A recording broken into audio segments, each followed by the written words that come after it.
ലോകത്തെ നാലാമത്തെ ഏറ്റവും വലിയ ചരക്ക് കപ്പലായ MSC ക്ലൗഡ്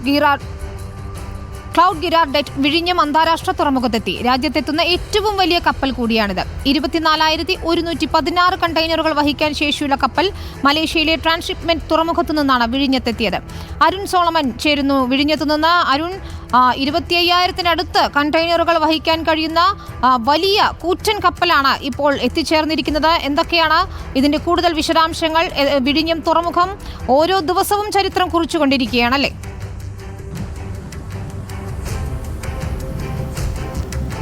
തീർച്ചയായിട്ടും വിനിത, നമ്മൾ പറയാറുണ്ട് ചിലർ വരുമ്പോൾ ചരിത്രം വഴിമാറുമെന്നുള്ളത്. നമുക്കറിയാം, ജൂലൈ മാസം 11-ാം തീയതിയാണ് ഇവിടെ ആദ്യമായിട്ട് സാൻ ഫെർണാണ്ടോ എന്ന് പറയുന്ന ചരക്ക് കപ്പൽ എത്തിയത്. അത് നാവിക ഭൂപടത്തിൽ വിഴിഞ്ഞത്തെ അടയാളപ്പെടുത്തിയ ദിവസം കൂടിയായിരുന്നു. ഇതിനോടനുബന്ധിച്ച് തന്നെ ഇന്നത്തെ ദിവസം ഇപ്പോൾ ഈ MSCയുടെ ഉടമസ്ഥതയിലുള്ള ക്ലൗഡ് ഗിരാർഡെറ്റ് എത്തുമ്പോൾ ആ ചരിത്രം വഴിമാറിയിരിക്കുന്നു. ലോകത്തിലെ അല്ലെങ്കിൽ ഇന്ത്യയിലെ തന്നെ ഇപ്പോൾ ദക്ഷിണേന്ത്യയിലെ ഏറ്റവും വലിയ ചരക്ക് കപ്പലെന്ന് അടയാളപ്പെടുത്തിയിരിക്കുകയാണ്. സ്വിസ് ഭീമനായിട്ടുള്ള ഷിപ്പിംഗ് കമ്പനിയുടെ ഉടമസ്ഥതയിലുള്ള മെഡിറ്ററേനിയൻ ഷിപ്പിംഗ് കമ്പനിയുടെ ഉടമസ്ഥതയിലുള്ള ക്ലൗഡ് ഗിരാർഡെറ്റ് വിഴിഞ്ഞത്ത് എത്തിയിരിക്കുന്നു. 11 കൂടിയാണ് ഈ കപ്പൽ വിഴിഞ്ഞത്ത് നങ്കൂരമിട്ടത്. എന്തായാലും 2:30 തന്നെ ഈ കപ്പൽ നങ്കൂരത്തിൽ നിന്നും ഇപ്പോൾ ഈ ബെർത്തിങ് പൂർണ്ണമായിരിക്കുന്നു. ഇപ്പോൾ 3 കൂടി ബെർത്തിങ് പൂർത്തിയായി എന്നുള്ളതാണ് ബിസിൽ നിന്നും നമുക്ക് കിട്ടിയ വിവരം.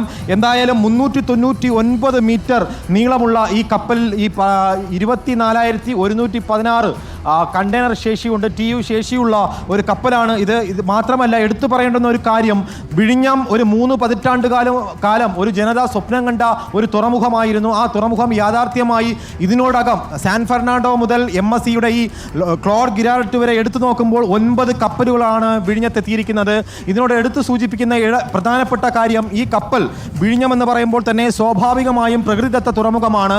18 മുതൽ 20 മീറ്റർ വരെ പ്രകൃതിദത്തമായിട്ടുള്ള ഒരു ആഴം വിഴിഞ്ഞത്തുണ്ട്. ഇന്നിപ്പോൾ MSC ക്ലൗഡ് ഗിരാർഡെറ്റിന്റെ ആഴം എന്ന് പറയുന്നത് 16.7 മീറ്റർ ആണ് എന്നുള്ളതാണ്.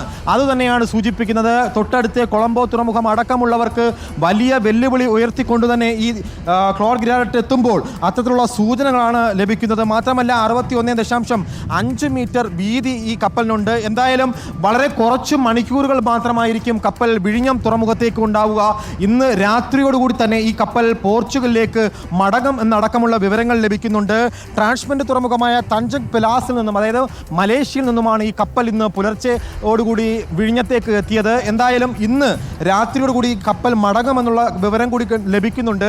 മറ്റൊരു പ്രധാനപ്പെട്ട കാര്യം, സാധാരണഗതിയിൽ അൾട്രാ ലാർജ് കണ്ടെയ്നർ വെസൽ ശ്രേണിയിൽപ്പെട്ട കപ്പലുകൾ നമ്മുടെ വിഴിഞ്ഞത്തെത്തിയിട്ടില്ല. അത്തരത്തിൽ നോക്കുമ്പോൾ മെഡിറ്ററേനിയൻ ഷിപ്പിംഗ് കമ്പനിയുടെ ഉടമസ്ഥതയിലുള്ള ഈ കപ്പൽ അത്തരത്തിൽ അൾട്രാ ലാർജ് കണ്ടെയ്നർ വെസൽ ശ്രേണിയിൽ ഉൾപ്പെട്ടതാണ്. ഇതിനർത്ഥം വെക്കുന്നത് പറഞ്ഞു കഴിഞ്ഞാൽ വളരെ ലോവറായിട്ട്, വളരെ കുറച്ചു മാത്രം കാർബൺ എമിഷൻ ഉള്ള ഒരു കപ്പലാണ്. അത്തരത്തിൽ പ്രകൃതി ദത്തമായിട്ട് അല്ലെങ്കിൽ പാരിസ്ഥിതികമായിട്ട് തന്നെ ഒട്ടനവധി ദോഷങ്ങളൊന്നും വരുത്താത്ത ഒരു കപ്പലാണ് ഈ വിഴിഞ്ഞത്തെത്തിയിരിക്കുന്നത്. എടുത്തു പറയേണ്ടുന്ന പ്രധാനപ്പെട്ട മറ്റൊരു കാര്യം, കൊളംബോ തുറമുഖത്ത് അടുപ്പിച്ച ഏറ്റവും വലിയ കപ്പലുകൾ എന്ന് പറയുന്നത് ഇതുവരെ എവറൈസ്, എവർ അലോട്ട് പോലുള്ള കപ്പലുകളാണ്. ഇതിനൊക്കെ പരിശോധിക്കുമ്പോൾ ഇത് ഈ ക്ലൗഡ് ഗിരാർഡെറ്റിനെ അപേക്ഷിച്ച് വളരെ ശേഷി കുറവുള്ള കപ്പലുകളാണ്. നാളിതുവരെ കൊളംബോ തുറമുഖത്ത് എത്തിയെങ്കിൽ അതിൽ നിന്നും വലിയ ശേഷിയുള്ള 20,000 മുകൾ ടൺ കണ്ടെയ്നർ ശേഷിയുള്ള കപ്പലാണ് ഇപ്പോൾ വിഴിഞ്ഞത്തെത്തിയിരിക്കുന്നത്. എന്തായാലും വിഴിഞ്ഞം എന്ന് പറയുന്നത് നാവിക ഭൂപടത്തിൽ അടയാളപ്പെടുത്തി മാസങ്ങൾ പിന്നിടുമ്പോൾ ഇത്തരത്തിൽ വലിയ ചരിത്രത്തിൻ്റെ വീണ്ടും ഒരു ചരിത്രത്തിലെ വലിയൊരു അടയാളപ്പെടുത്തലാണ് ഈ ദിവസം കുറിച്ചിരിക്കുന്നത്. എന്തായാലും 399 മീറ്റർ നീളം ഉണ്ട്. ഇതിൽ എത്ര കണ്ടെയ്നറുകൾ ഇവിടെ ഇറക്കുമെന്നുള്ള കാര്യത്തിൽ ഇപ്പോൾ നമുക്ക് വലിയ അറിവുകളൊന്നും ഉണ്ടായിട്ടില്ല. എന്തായാലും ഇന്ന് രാത്രിയോടുകൂടി തന്നെ ഈ കപ്പൽ പോർച്ചുഗലിലേക്ക് മടങ്ങുമെന്നുള്ള വിവരങ്ങളാണ് വിനിത ലഭിക്കുന്നത്. ഇതിൽ പ്രധാനപ്പെട്ട കാര്യം, ഈ അൾട്രാ ലാർജ് കപ്പലിൻ്റെ പ്രത്യേകത തന്നെയായിരുന്നു. അതിൽ ഈ കാർബൺ എമിഷൻ എന്തായാലും കുറവാണ്. നമുക്കറിയാം, കാർബൺ എമിഷൻ രാജ്യത്ത് തന്നെ വലിയ വെല്ലുവിളി ഉയർത്തുന്ന ഒരു കാലഘട്ടമാണ്. ശരിയാ, സോപ്പ് വെട്ടി അടുക്കി വെച്ചതുപോലെ നമ്മൾ കാണുന്നത് കൂറ്റൻ കണ്ടെയ്നറുകളാണ്. അത്തരത്തിൽ 25,000-അടുത്ത് കണ്ടെയ്നറുകൾ വഹിക്കാൻ ശേഷിയുള്ള കപ്പലാണ് ഇപ്പോൾ മലേഷ്യയിൽ നിന്നും വിഴിഞ്ഞം തുറമുഖത്ത് എത്തിയിരിക്കുന്നത്. അരുൺ സോളമൻ വിവരങ്ങൾ നൽകുകയായിരുന്നു. നമുക്ക്